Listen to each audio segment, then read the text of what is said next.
Memory is a curse. I can remember going with my parents to the hospital when my mom was pregnant with my brother. This was way back in 1981. I remember the brown tones of the walls and floors, typical of early 80s decor. I remember how I treated Mike Elkins in my senior year of high school over 20 years ago. I remember Denise Benevento's nickname for me. I remember so much. I also remember my first nightmare. In the house I grew up in, the living room was flush with the front window. The couch backed up to the window, as high as the sill, in reality as in dreams. It was night. My parents and brother were asleep. I was awake for some reason. I went out to the living room. The thin curtains were parted. We always closed them at night. What if someone could see inside? I climbed onto the couch, kneeling at the windowsill, looking out. A van was parked in the driveway behind my parents' station wagon. Walking up the lawn was a tall man who resembled Frankenstein's monster. His head and shoulders were squared like Boris Karloff's version, but his flesh was in tatters like Christopher Lee's. He walked up to the house, one slow step at a time. I remained rooted, watching him. Dread filled every cell in my young body. Who was he? Why was he here? Was he coming for me? He didn't belong here, or anywhere else for that matter. I don't know if he ever made it all the way up to the house. I had the same exact dream several years later.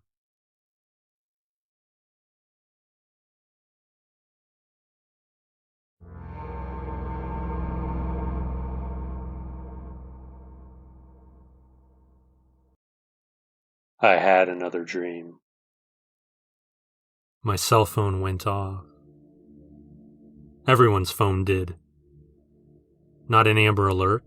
National emergency? The text didn't give any specifics, so we were all left guessing. Chances were a nuclear strike. Probably from North Korea or Russia. My money was on North Korea. Fear ran from my bottomed-out stomach up the back of my head. What do I do? No time. A shift in scene like dreams often do. On a ship or underwater base. Me and a few other people, their number and gender lost to the dream, stood around a pool of water fed by the ocean. It was the area within the vessel where submersibles were launched. The water was clear and cold. I stood closest to the water, watching the first creature come into view. Everyone gasped. I couldn't. It looked like an elongated dolphin without the fins, and it was all black. Someone said those monsters were the reasons for the apocalypse. Those monsters? That meant there were more. How did they bring about the end of all things? Were they not confined to the ocean? What exactly were they? Before I could imagine more questions, the ship lurched. I splashed into the water. The dolphin thing ignored me. I wish the floating heads did as well. Whether they were victims or more nightmarish creatures, I don't know, but they were alive. Several heads, intact with ears, eyes, mouths. Short hands ending in even smaller hands grew from each side of their frames. They came from the deep and swam right towards me. The black swimmer ignored them, too. I had to get out of the water. I felt dirty, as if the water defiled me instead of rinsing me clean. The heads caught up to me. I kicked one away all while trying to climb back up to dry ground. Would these heads eat me or just draw blood, which would attract the stern attention of the long black swimmer? I don't know. But I was back in the ship. The other people there kept their distance from me in the busy water. I felt filthy. Those heads, they did something awful to the water. Water I fell into. Water I got into my eyes, my mouth, my ears. I would never feel clean again.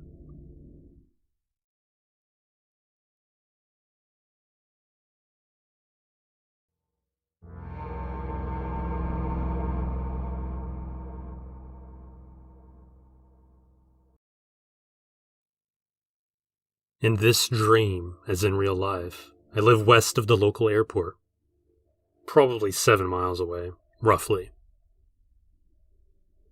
I was walking along the western perimeter of the airport, trying to cross a busy road. The crosswalk light turned white in my favor, but traffic kept coming. There was a break, and I barely crossed the road. I tried to call my wife, who was home waiting for me. My phone couldn't get any service. The skies darkened. They looked like a typical South Florida afternoon. Then they came from the black clouds. 5 tornadoes. Touching ground one after another in the span of seconds, these twirling terrors took root as far as I could see. Grounded planes, maybe with passengers on board, were ripped apart like aluminum cans. Hangars were swept away into the air, weightless under the raw power of nature. Each tornado was one thick mother, gray and dirty, a chorus of roaring trains. I had to get home to my wife. I was more concerned with her safety than mine. The western horizon faded to black. I needed to make sure she was all right. The tornado sputtered out, losing fury fairly quickly. I shook off my shock. Home was miles away, but I ran. I doubted I could keep up the pace the whole way. My phone rang. It was my wife. I assured her I was okay and I was running home. She told me to be extremely careful. I asked her how the weather was out there and she said it was raining, but nothing serious. The road I took was a casualty of the twisters. It was all tore up, an avenue of clay and rock. I knew it was once a sturdy asphalt street. I'd driven up and down it my entire life. To see it ravaged so shook me. I came to a stop at a busy intersection. In real life, there was no overpass intersecting at this area. In the dream, there was. Tornadoes touched down once again. I don't know how many there were, but one ran over the bridge I was hunkered under. I don't know if I ever made it home.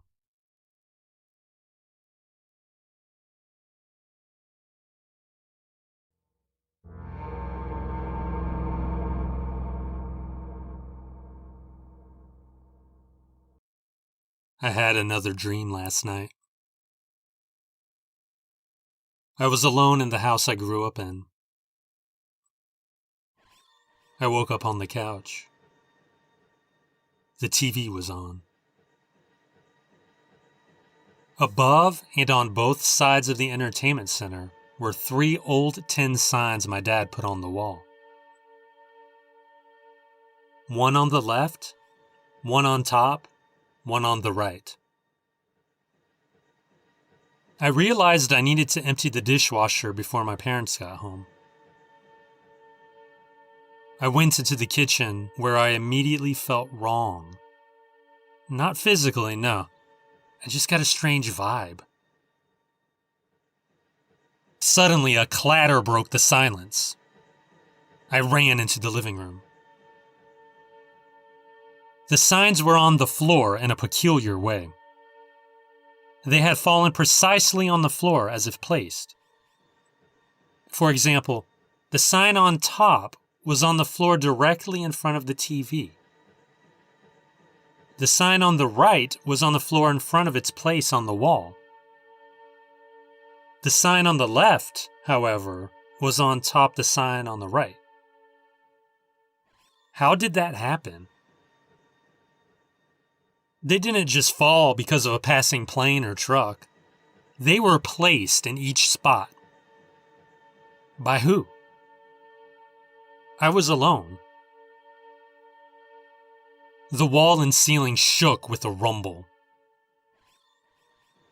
Something heavy on the roof? I ran out front and clearly saw the roof was untouched.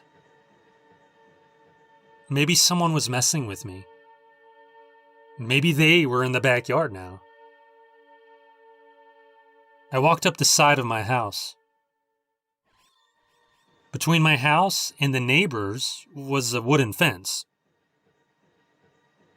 The sun was setting, casting shadows on the fence. As I approached the corner of my house, I looked at the shadows of 3 shrubs which lined a section of my yard. There, on the fence, was a gap amid the shadows where sunlight hit. I heard running in the yard. Fast footsteps approached. I saw the shadow of a little girl running toward me. I knew it was a little girl because I saw the shadows of her swaying pigtails. I turned the corner, ready to face this prankster. I was alone.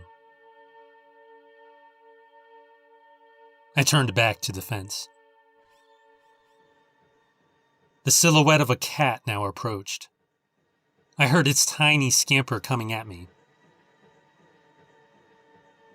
I turned, and nothing. No cat, no girl, no sound. I surveyed the yard, making my way to the back door. Standing inside my kitchen, looking at me with no emotion, was someone who looked like me, but wasn't. Through the window in the door, I saw he was naked. I got angry. What the hell was this person doing in my house? I yelled at him, demanding he get out. He opened the door and came out slowly. His gaze never left me. I got in his face and told him to leave. He didn't. Fed up, I punched him in the side of his head as hard as I could. He did not budge 1 inch. So I hit him again. Nothing. I wrapped my arm around his throat and tried to choke him out. He shrugged me off. I couldn't hurt this guy. I backed away from him. He stepped toward me. I knew he was going to hurt me now. Fortunately, my dream changed scenes.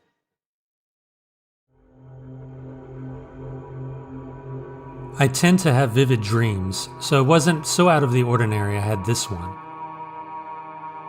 But this dream was different. I woke up in a hospital, but that wasn't the thing that concerned me. I didn't wake up in a bed or on the floor. I woke up standing straight up in a hallway, like I was mid-stride. I heard voices down the hall. I couldn't make anything out, but my instincts told me to follow them. They led me to a surgery room, but instead of people, there was a radio. It was playing the voices. I turned it off. I kept walking and I found a man. He was wearing scrubs. He looked almost mid to late 20s. He was eating a sandwich. My brain told me to run, but my legs did not move. He looked me dead in the eye, except he had no irises. He said in the most robotic, choking voice I've ever heard, "Hey kiddo, you lost?" Then I woke up. It was 4 a.m. I didn't go back to sleep.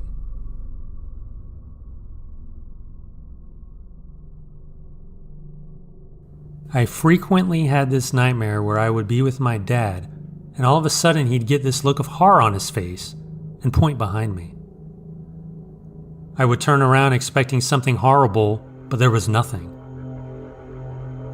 Then he would start laughing and give me a hug and tell me he was just kidding. Then moments later, he would do the exact same thing, and I would have the exact same gut-wrenching feeling that something horrible was going to happen. but when I turned around, there would be nothing there. This nightmare stopped once I dreamed I was with my dad, and he looked at me with the weirdest smile. I asked him why he was looking at me like that. He turned away from me and then back, smiling an even creepier smile. He had a knife in his hand now. He said his name and stabbed me in my stomach. I fell to my knees. He then stabbed himself in the stomach. As we died together, he said, "I wanted to be with you forever."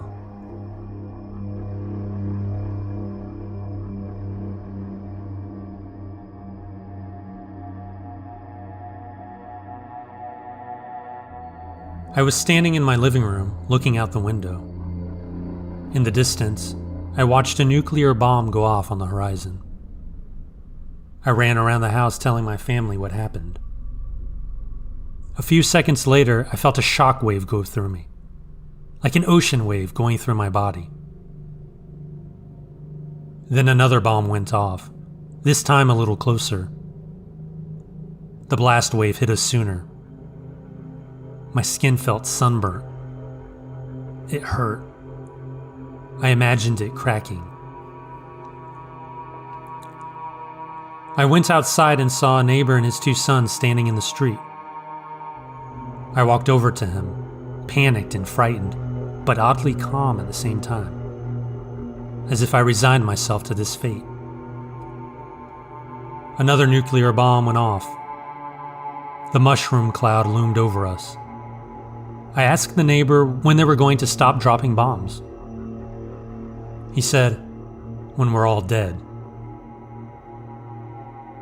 Another shock wave hit us, and I woke up.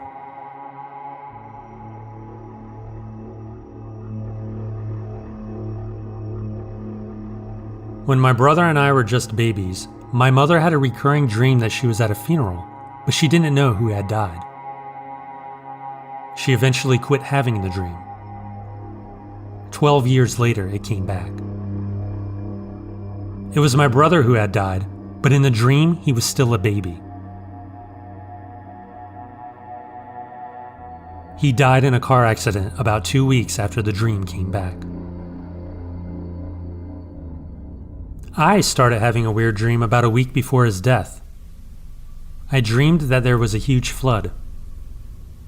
My mother, father, me, and my dog were sitting on top of our family car as it floated down the river. My brother was not there. That was 18 years ago, and I still remember that dream as if I had it last night.